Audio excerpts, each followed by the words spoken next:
শুভ দৃষ্টির সময় এবার মুখ না দেখানোর কারণে এবার ইন্দ্রাণীর সন্দেহ হওয়া শুরু হয়ে গেল। হ্যাঁ বন্ধুরা, ভিডিওতে লাইক দিয়ে দেখতে থাকুন। যে মুহূর্তে কিনা বিয়ের মন্ত্র উচ্চারণ করা শুরু করে দেয় পুরোহিত মশাই এবং ঈশান যখন বলতে থাকে যে এ আমাকে কিসের ইঙ্গিত দিয়ে গেল, জাদুকর কী করার চেষ্টা করছেন তো সেটাই বুঝতে পারছে না। অন্যদিকে ভাইটাকেও কোথাও আমি দেখতে পাচ্ছি না।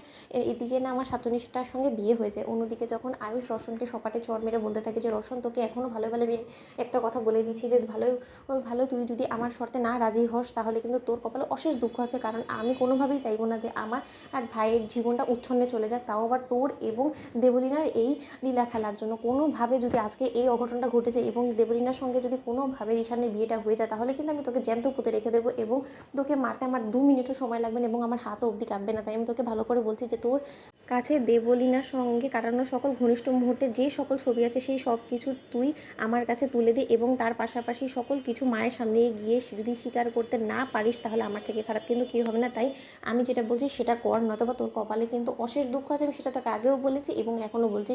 ঠিক সেই মুহূর্তে এক পর্যায়ে রওশনের দিকে যখন বন্দুক তাক করে বসে আয়ুষ, ঠিক সেই সময় সেই ভয়ে আর রওশন যখন অবশেষে সেই বিয়ে আসরে যেতে রাজি হয়ে যায়, ঠিক সেই মুহূর্তেই যখন ওদিকে ঈশানের সঙ্গে যখন শুভ দৃষ্টির সময় চলে আসে সেই দেবলীনা নামক ছদ্মবেশ ধারণকারী দীপালির, ঠিক সেই সময় পুরোহিত মশাই বলতে থাকে যে এবার তো মা তোমার ঘোমটাটা তুলতে হবে, কারণ এখন তো শুভ দৃষ্টির সময় চলে এসেছে। এবার তো তোমাকে অবশ্যই তোমার বরকে তোমার চেহারাটা দেখাতে হবে এবং পান পাতাটা সরাতে হবে।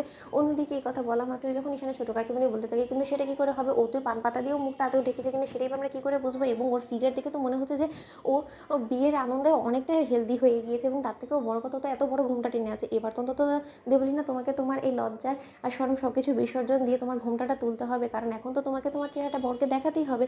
অন্যদিকে কুসুম বলতে থাকে যে সর্বনাশ করেছে, এবার যদি দীপালি পিসে কোনো মতে ধরা পড়ে যায় তাহলে তো মাঝপথে আমাদের গোটা প্ল্যানটাই চপাট হয়ে যাবে। অন্যদিকে কুসুম বুদ্ধি খাটিয়ে যখন বলতে থাকে যে না, আমাদেরকে দেবলীনা ম্যাডাম আগেই বলে রেখেছে যে সে চায় যখন কিনা ঈশান সাহেব তার স্মৃতিতে সিঁদুর দিয়ে দিবে, সিঁদুর দানের পরেই লাস্টেই সে তার চেহারা দেখাবে, তার আগে সে কোনোভাবে তার চেহারা দেখাবে না, এই শর্তেই সে বিয়ের পিড়িতে উঠেছে। অন্যদিকে দেবলীনার মাও বলতে থাকে যে কী সব বলছো বলো তো কুসুম, তুমি একের পর এক কথা আমার বেবির মুখে কেন চাপিয়ে দিচ্ছ বলো তো? আমার বেবিরও তো মুখ আছে, বেবির যদি এতটা ইচ্ছা থাকে তাহলে তো অবশ্যই আমাকে বলতো, কিন্তু এরকম কোনো ইচ্ছার কথা তো আমাকে বলেনি, তাহলে তোমাকে সব কথা কখন বললো বলো তো?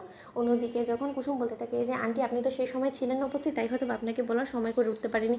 অন্যদিকে অবশেষে যখন অল্পের জন্য বেঁচে যায় কুসুম এবং ঈশানের সঙ্গে যখন অবশেষে শুভ দৃষ্টি থেকে শুরু করে মালা বদল সবটাই হয়ে যায়, ঠিক সেই মুহূর্তে ঈশান বলতে থাকে যে সবটাই তো হয়ে গেল জাদুঘর, তুমি তোমার জাদু কখন দেখাবে বলো তো? তোমার জাদু দেখাতে দেখাতে ততক্ষণে না আমার বিয়েটাই সম্পন্ন হয়ে যায়, এই ভয়টাই আমার মনের মধ্যে কাজ করছে। অন্যদিকে ইন্দ্রাণী বলতে থাকে যে না, প্রত্যেকটা কথার মধ্যে কেন কুসুম নাক ঢোকাচ্ছে আমি সেটাই বুঝতে পারছি না, এটা দেখে আমার বেশ রহস্যজনক কিছু একটা মনে হচ্ছে, কিছু তো একটা অবশ্যই পাকাচ্ছে এই কুসুম। তো বন্ধুরা, ভিডিওটি ভালো লাগলে লাইক এবং শেয়ার করে সাবস্ক্রাইব করতে ভুলো না।